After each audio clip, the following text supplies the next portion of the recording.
The best practices for valuing a startup should center around the market approach and market-based methodologies. The good news is that those kinds of opportunities are readily observable. In the public markets, there are many companies, thousands of them, in fact, that do not have any revenue yet but are publicly traded. They're publicly traded startups. And while many of them are in the biotechnology sphere, others are in areas such as engineering, software, artificial intelligence, healthcare, metallurgy, and other fields.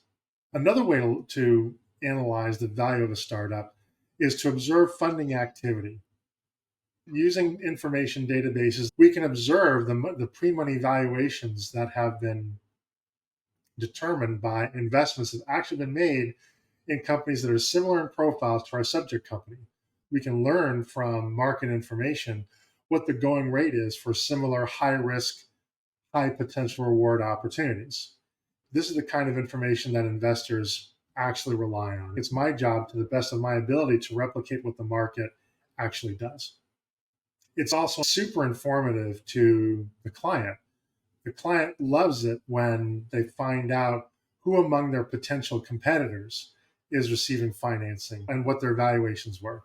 They love finding out who potential investors may be that they have not approached yet. In one of my company's competitors, for example, might also be a plausible investor for my company.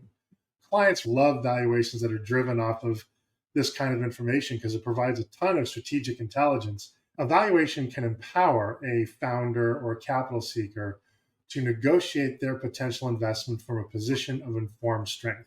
When I say startup, it could be a company that is raising seed capital. They hardly have any operations. They're just an idea. They're just a napkin.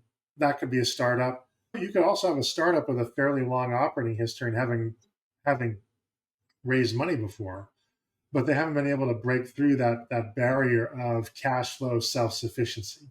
And so companies that have even raised Series A, B, C, or even D capital might still be considered a startup. Not long ago, I was retained by a startup, and they were in the healthcare data analytics space. And they had been talking to a couple of investors and weren't getting the valuations that they thought that they should, but they didn't know how to argue their valuation case to the investors, because while the investors had done many deals before, this founder had never been in the capital market before. So they're effectively taking a knife to a gunfight. When they retained us, we helped them understand a plausible range of value for their company.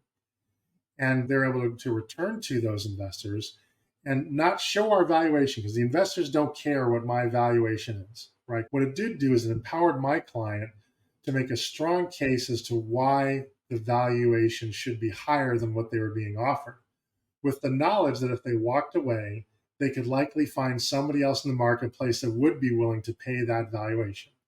And in this particular case, as it turned out, one of the investors dropped out. They simply would not meet that valuation. But the second one continued the negotiation.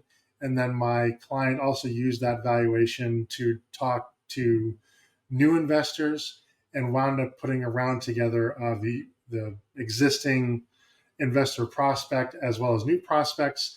And they wound up concluding a round of investment at roughly 30% higher than what they're originally being offered. Thanks for watching this installment of Your Business Value.